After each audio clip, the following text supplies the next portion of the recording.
Vítejte u mého videa, vítá vás, nebo já vás vítám na mém kanále a vítám vás ze hry World of Tanks a dnes tu jsem s tankem T28.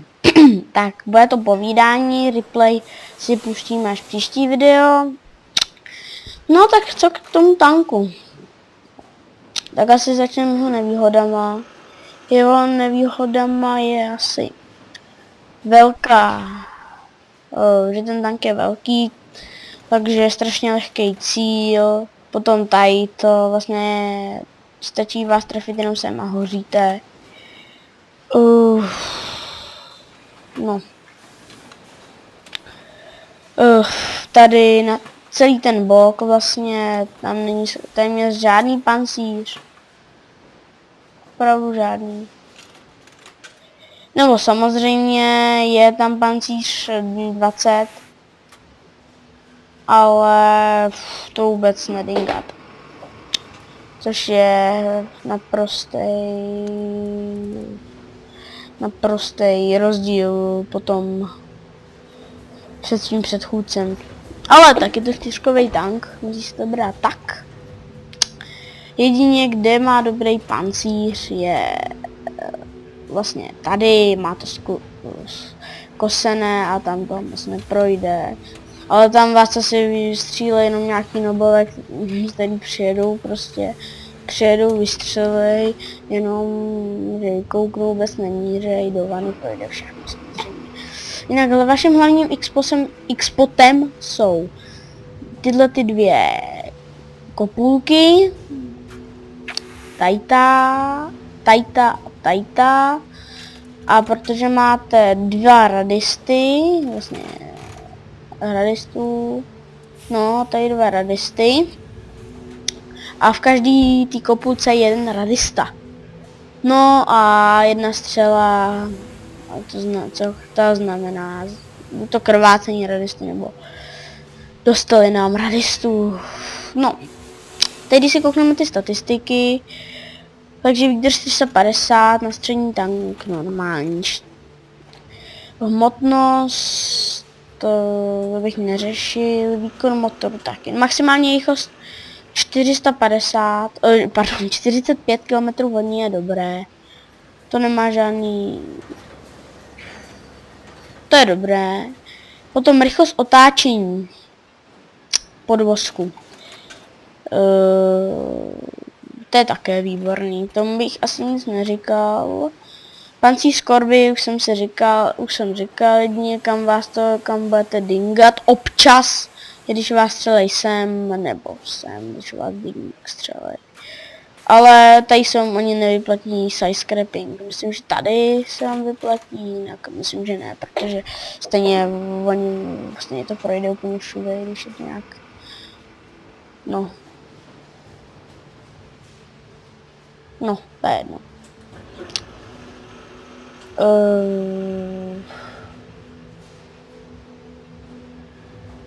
Tak, no. Čeho jsme skončili? Ano, pancíř věže, to bych asi nějak nerozebíral. Standardní poškození střely. Standardní průbojnost střely, to je taky, rychlost střelby taky ne, rychlost dohled a dosah, no, to je normální. Až řekl bych, že podprůměrné. No, co k tomuhle tanku? Dál v jeho vybavení určitě předchůdce K1, legendárního tanka. A určitě jeho dělo. Máte tady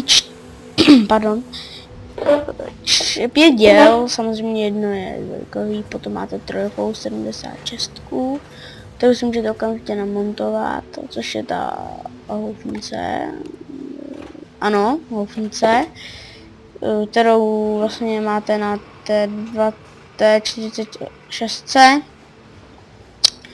Potom máte dělo toto ZIS 8, a dělo ZIS 4. K tomuhle dělu F32 se dostaneme později. Když to takhle shrnem, tak si to můžete hned vidět, že rychlost střelby ran za minutu určitě vyhrává ze 4, průbojnost určitě taky. Poškození, to je nejlepší ta houfnice, a ta se vám nevyplatí nějak to, protože ta průbojnost, a je to trojkový dělo. Přesnost, tyhle 2 děla jsou šeredně nepřesný, ale tohle je zase šeredně přesný. Když to srovnáváte s tímhle, tak je to šeredně přesný. Čas zaměření.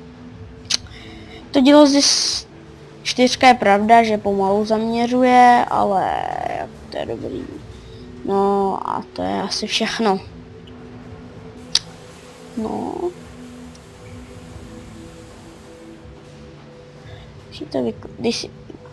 Když si to vyklikáme a dostaneme, takže nejdřív si určitě jděte na podvozek, pak na hlavu. Máte to hned, teď to málo zkušeností, nějaká je na výzkum 1025, což je málo. Nevím jak pro vás, ale pro mě je to málo, ale je to hned. A pak jděte určitě na tohle. ZIS 8 a pak na tohle. A ten motor vůbec neřešte. To máme k ničemu. Ale samozřejmě si musíte vyzkoumat kluka v jedničce. No. Tady tomu tanku moc vám neřeknu, ale jak vidíte, tak je to hrozně velké.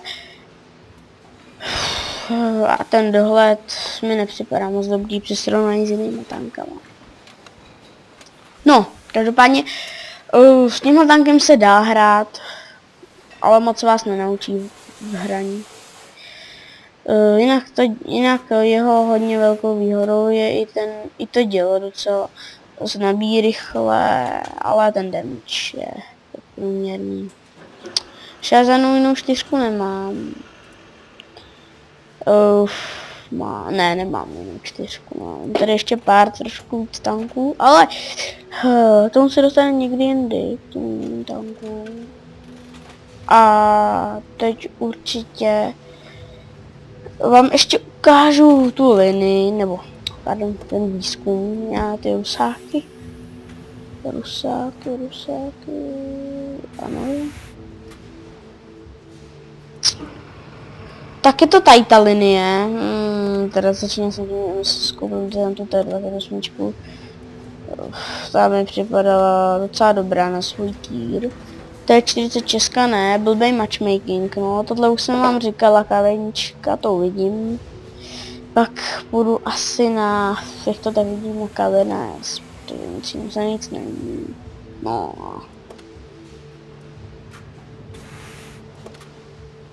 Asi takhle to pojedu. Jo. A nebo spíše to pojedu takhle. Jo, takhle. Tak asi mi to líbí víc. Jo, správně. Takhle. No, takhle to pojedu. A tedy příští video si pustíme replay s tímhle tankem, bude to mapa Perlová řeka. Nebylo to teda žádný válečník, ale zase jsem vám ukázal podstatě to dělá, myslím, a kudy asi jezdíte s tímhle tankem. Ale řeknu vám, že s tímhle tankem je to těžké hrát a opravdu nehraje se s tím dobře. No takže ahoj a uvidíme se u dalšího videa. Ahoj.